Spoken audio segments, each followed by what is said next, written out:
YouTube channel. Next നമ്മൾ discuss ചെയ്യാൻ പോകുന്നത് ഫ്രഞ്ച് സാമൂഹിക സ്ഥിതിയെ പറ്റിയിട്ടാണ്. SSLC സോഷ്യൽ സയൻസ് പരീക്ഷയിൽ നിങ്ങൾക്ക് ഫ്രഞ്ച് എസ്റ്റേറ്റുകളെ പറ്റി ചോദിക്കാൻ സാധ്യതയുണ്ട്.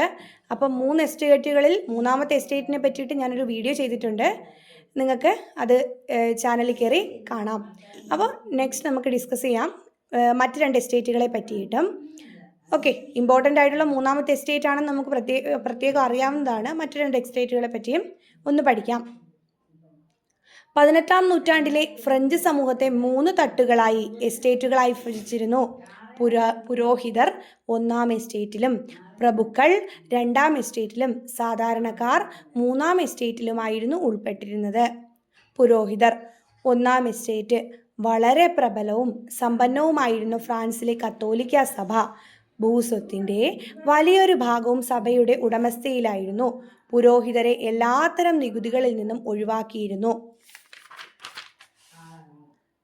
മാത്രമല്ല, അവർ സാധാരണ കർഷകരിൽ നിന്ന് ടിതേ അല്ലെങ്കിൽ ടൈത്ത് എന്ന നികുതി പിരിച്ചിരുന്നു. വിളവിൻ്റെ 1/10 നികുതിയായി നൽകേണ്ടിയിരുന്നത്. ഇത് സാധാരണ കർഷകർക്ക് പുരോഹിതരോട് വിരോധം തോന്നാൻ ഇടയാക്കി. പ്രഭുക്കൾ 2-ാമത്തെ എസ്റ്റേറ്റ് ആരാണ്? പ്രഭുക്കളാണ്. ഭരണരംഗത്തെ ഉയർന്ന സ്ഥാനങ്ങളും സൈന്യത്തിലെ ഉയർന്ന പദവികളും കൈയടക്കി വെച്ചിരുന്നത് പ്രഭുക്കളായിരുന്നു. ഇവർ ഭൂ ഉടമകൾ കൂടിയായിരുന്നു. ആഡംബര ജീവിതം നയിച്ചിരുന്ന പ്രഭുക്കൾ ജനങ്ങളിൽ നിന്ന് വിവിധ നികുതികൾ പിടിച്ചെടുത്തിരുന്നു. 1749 നിയമമനുസരിച്ച് എല്ലാ വിഭാഗത്തിൽപ്പെട്ട ജനങ്ങളും തങ്ങളുടെ വരുമാനത്തിൻ്റെ 1/20 ഭാഗം സർക്കാരിലേക്ക് നേരിട്ട് നികുതിയായി നൽകണമായിരുന്നു. ഈ നികുതി വോങ് തിയം എന്നറിയപ്പെട്ടിരുന്നു. ആദ്യത്തെ 2 വിഭാഗങ്ങളും, പുരോഹിതരും പ്രഭുക്കളും, രാജാവിന് ഒരു ചെറിയ തുക മാത്രം നൽകി തന്ത്രപൂർവ്വം ആ നികുതിയിൽ നിന്നും ഒഴിവായിരുന്നു. തങ്ങളുടെ അവകാശങ്ങൾ നിലനിർത്തുന്നതിനായി രാജവാഴ്ചയെ എതിർക്കുന്നതിന് പുരോഹിതരും പ്രഭുക്കളും ഒരിക്കലും മടി കാണിച്ചിരുന്നില്ല. ഇത്രയാണുള്ള ഇമ്പോർട്ടൻ്റ് ആയിട്ടുള്ള പറയാനുള്ളത്. ഈ ബോക്സും കൂടി ഞാൻ ടീച്ചർ ഒന്ന് വായിക്കാം. അതും കൂടി ജസ്റ്റ് ഒന്ന് നോക്കിയിട്ട് പോവുക. പ്രഭുക്കൾ സാധാരണക്കാരായ ജനങ്ങളെ ചൂഷണം ചെയ്തിരുന്ന വിവിധ രീതികൾ ഏതെല്ലാം?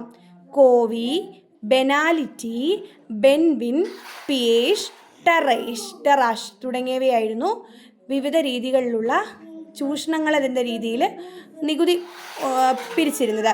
ഇപ്പോൾ കോവി എന്താ? ഒരു വർഷത്തിൽ 3-4 ദിവസം സാധാരണക്കാരെ കൊണ്ട് പ്രതിഫലം നൽകാതെ ജോലി ചെയ്യിപ്പിക്കുന്നുള്ള അവകാശമാണ് കോവി. ബെനാലിറ്റി എന്താ? വീഞ്ഞു നിർമ്മാണത്തിലെ കുത്തക വഴി ലഭിക്കുന്ന അധിക നികുതിയും മുന്തിരിച്ചാർ, റൊട്ടി തുടങ്ങിയവയുടെ നിർമ്മാണത്തിനായി ജന്മിയുടെ ഉടമസ്ഥതയിലുള്ള സൗകര്യങ്ങൾ നിർബന്ധമായും ഉപയോഗിക്കേണ്ടി വരുന്നതിൻ്റെ വാടകയും ഇതിലുൾപ്പെടുന്നു. 3-ാമത്തെ ബെൻവിനാണ്. തങ്ങളുടെ പ്രദേശത്ത് ഉൽപ്പാദിപ്പിച്ചിരുന്ന വീഞ്ഞിന്മേലുള്ള കുത്തക നികുതി. എന്താ? പിയേഷ് പാലങ്ങൾ, റോഡുകൾ എന്നിവയുമേലുള്ള ചുങ്കം. ടെറാഷ് എന്താണ്? വിളവെടുപ്പ് കാലത്ത് കർഷകരിൽ നിന്ന് പിരിക്കുന്ന പ്രത്യേകതരം കരമാണ്. അപ്പോൾ ജസ്റ്റ് ഇങ്ങനെ ഇതൊന്ന് വായിച്ചു വെച്ചിരുന്നാൽ മതി. മറ്റ് 2 എസ്റ്റേറ്റുകളെ പറ്റിയും നല്ല രീതിയിൽ ഒരു നോളജ് ഉണ്ടായിരിക്കണം. Thank you.